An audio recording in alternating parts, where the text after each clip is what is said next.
Matka käy yhä kauemmas tutuista maisemista. Tänään ei ehkä tapahtunut paljon, mutta joskus juuri sellaiset päivät vievät sinut jonnekin, missä tapahtuu eniten. Tämä on vasta alkua. Kuukausi kadoksissa jatkaa matkaansa. Hyviä huomenia. Mä en tiedä, katsotaan mitäs kello on. Kello on nyt 7:15. Niin me ollaan nyt menossa alas, koska mä oon ihan valmiiksi mennään 7:45 porukat tässä alakerrassa. Mennään nyt varmuudeksi vähän etuajassa.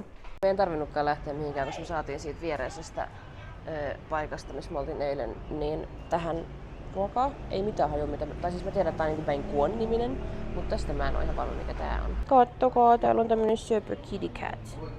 Oo. Me tultiin nyt Mersun ja Iskän kanssa turistien kahvilaan, koska täällä on vaan siis turisteja tässä kahvilassa. Äiti ja setä ja täti ja kaikki muut, ne lähti siis omille teille nytten eri kaupunkiin. Ne menee omalla kyydillä, koska meillä on järjestetty toinen kyyti. Niin me mennään sitten vasta myöhemmin. Kello on nyt 8:12 ja meidän bussi lähtee vasta 10:20, jos lähtee. Koska mä en ole nyt ihan varma, että onko meillä sitä bussia oikeasti olemassa vai ei. Niin me selvitetään asiaa tässä kohta puoliin ehkä. Mulla on lapsen suu, niin mä en tykkää kahvista, niin mä otin kokiksen. Mese otti kookoskahvin ja Iske otti jonkun tämmösen, mikä siis valuttaa tästä. Ja sit siellä on tommonen niin kun kynttilä, mikä lämmin. Joku semmonen. Cafe Fin. Okei, Cafe Fin. One last time mangojuomaa. Joo, me luultiin, että me oltais pärjätty ilman äitiä tässä tilauksessa, mutta piti soittaa loppujen lopuksi äidille, kun toi myyjä ei kuitenkaan ymmärtänyt meitä. Vaikka mun mielestä me sanottiin aika selkeästi, että maidolla ja ei maidolla. Mut joo, nytten tyytyväiset mangolitkijät on saanut mangonsa. Ja nyt me mennään jo tonne bussipaikalle, vaikka kello 9:20. Ui apua, tämmöinen ja tämmöinen.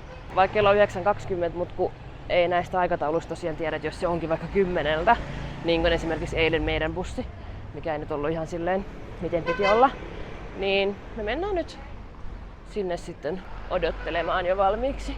Me nyt löydettiin tää bussi-office ja mä nyt näytin tälleen vilaukselta mun sähköpostiin, että se sanoi vaan okei, istu alas. Että ne ei varsinaisesti siis tarkistanut meidän bussilippuja, niin mä nyt oletan ja toivon, että me ollaan oikeassa paikassa ainakin niin kuin nimen perusteella, mutta se on sitten eri asia, että hypätäänkö me oikeaan bussiin ja päästäänkö me oikeaan paikkaan. Okei, me ollaan nyt päästy bussiin, mutta me ei olla ihan varmoja, koska toi kuski ei puhunut englantia, että onko tää niinku yhden vai kahden henkilön bussi. Nyt tää bussi ainakin lähti. Kukaan ei tullut sanoa mitään, joten oletan, että me saadaan olla yksin. Siis me suljettiin kaikki nämä verhot, että ei vaan kukaan tuu näihin meidän bunkkiin. Mut joo, tää on vähän... Mitähän mä saisin näytettyä teille? Tämmönen... Mitä tässä nyt hirveästi on näytettävää? Mä en muista sanoinko mä jo äsken, että monelta bussiloput siis lähti. Kello on nyt siis 11:01. Tää lähti tossa joskus noin 10 vaille. Niin katsotaan, että koska me ollaan perillä. Äiti just soitti, että tiet on tosi huonoja, että niillä on aika monella huono olo siellä.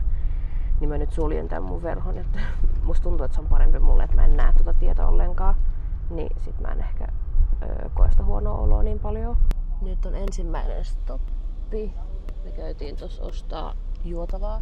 Siis mä luulin, että tää on tämmöstä perusvissyä, mutta tää onkin jotenkin erittäin suolattua. Mun mielestä tää on niinku jopa vähän niinku makea, semmonen outo juoma. Mutta nyt me jatkamme matkaa. Nämä bensikset tai nämä mitkä ikinä onkaan, on kaikki just vähän tällaisia nuhjusia. Ja vessat maksaa 3000 dogia, eli mitähän se on. Jos joku ei muuten tiennyt, niin laskimessa on tämmönen valuuttamuonnin. No niin, 11 senttiä maksaa vessassa käymiset. Mutta nyt matka jatkuu. Iska sanoi, että me ollaan ihan Kiinan rajalla. Ilmeisesti. Toi punainen linja tossa niin on Kiinan raja. Kai, jos mä oon oikein ymmärtänyt, niin me ollaan tossa. Eli erittäin pohjoisessa tällä hetkellä. Tässä menee raja ja maa jatkuu tänne asti. Niin erittäin ylhäällä olemme tällä hetkellä. Joo, nyt toi alkumatka oli vähän tommonen, että tuli kyllä aika huono olo, niin kuin jo nyt. Vaikka äiti sanoi, että tulee vasta siellä loppupäässä, mutta se voi olla, että se tulee sielläkin sitten. Mut kun toikin oli tosi tommonen mutkitteleva. Nyt on toinen stoppi. Tää on vähän paremman näköinen ja täällä ei tarvinnut maksaa vessasta. Mutta täällä on todella kuuma ja tossa nyt tulee todella huono olo tossa autossa, kun toi mutkittelee näin. Mä laitan teille mapsin, miten toi menee, koska mä voin sanoa, että se kyllä... Oho! Tämmönen sijainti ja tämmönen lämpö. Mutta täällä on todella kosteita. Siis musta tuntuu, että mun iho niinku hikoo oikein kunnolla.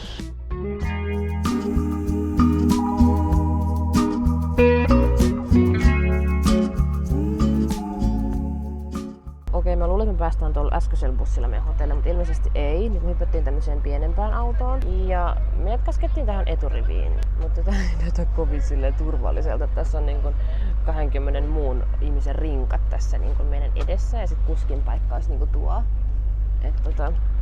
We'll see.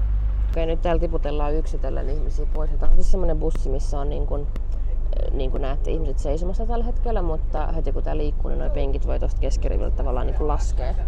Niin nyt, jotka pysähtyi, niin oli noin viimeiset tuolta takariviltä. No niin, nyt on sen verran lähtenyt tästä näitä rinkkoja sun muita, että tässä näkee jopa vähän eteenkin päin. Nyt me päästiin tähän meidän hotelliin. Tässä on huonenumero, en edes tiedä mikä, 3 ehkä. Tää on toistaiseksi ehkä paras. Tai no. Vessa on aina mun mielestä vähän semmonen SOS. Mut joo, ikkunat vois sulkea, niin tosta olisi varmaan jotain hyötyäkin. Mä yritän saada tän suljettua, mutta onko tää jotenkin turvannut tää ikkuna, kun tää ei mene? No niin, nyt menikin. Nyt me tultiin syömään johonkin tämmöiseen.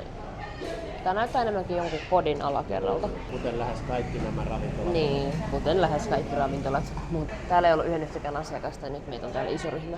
Mutta Hanois ei mun mielestä ollut näin kosteita. Kyllä täällä oli siis, tai Hanois oli kuuma mun mielestä kans joku 34. Täällä on nyt 34, mut ei näin kosteita.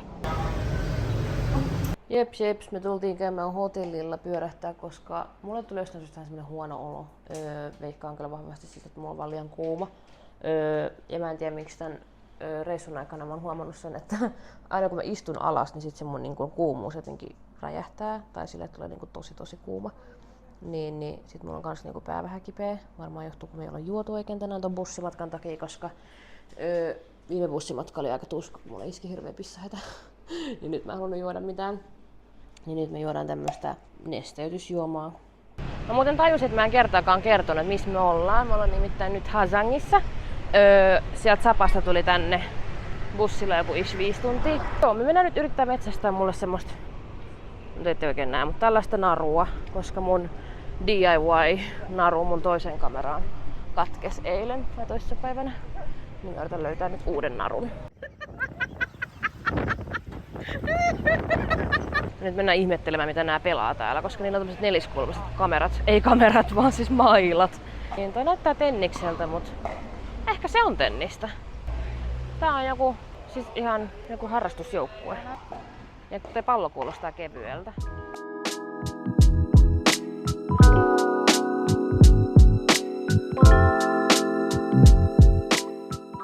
Tässä kun me käveltiin kaupunkiin pitkin, me tehtiin havainto, että kaikki täällä Hazangissa oikeasti siis urheilee ja liikkuu, tekee koko ajan niin kuin jotain urheilua. Joo, siis tuossa on tullut lenkkeilijöitä vastaan, mikä tää on skeittaajia, jumppaajia, tanssijoita. Siis täällä on ihan sikana noita kaikkia urheilijoita. Mersu sanoo, että tää on niin kuin paras aika, niin ilmeisesti niin onkin, koska aurinko on laskenut, mutta kyllä tää silti se 35-36 varmaan on lämpöä, että en nyt tiedä. Olin pyörähtänyt hotellilla, koska huoneet pitää siis vaihtaa. Mä selitän kohta tarkemmin. Okei, me tultiin nyt yhtäkkiä tänne vuorille, siis kahvilaan. Täältä näkee koko kaupungin sitten. Me mennään istua tähän vanhaan bussin sisälle. Ottakaa, mä näytän teille. Kattokaa! Hauska! Ollaan ainoat täällä. Niin nyt mä voin selittää sen hotellijutun. Siis paikka, mihin me ollaan huomenna menossa, niin sen kautta me saatiin siis toi hotelli. Ja siellä oli sillään, että 3 henkilölle tiettyyn hintaan. Ja sitten kun mentiin tonne hotelliin, niin ne ottikin meiltä enemmän, niin me yritin nyt vaihtaa sen takia, että ne antoi sen tietyn huoneen tiettyyn hintaan. Mut joo, säätämiseksi meni tämäkin. Mutta sellaista se on ilmeisesti täällä päin maailmaa. Mä tilasin semmosen mangojuoman. Itse sama mitä siellä Sapas on. Ilman maitoa. Se tuli maidolla. Mä arvasin jo siitä väristä heti, että se on maidonkaan. Niin äsken toi tarjoilija tuli ja otti sen takas.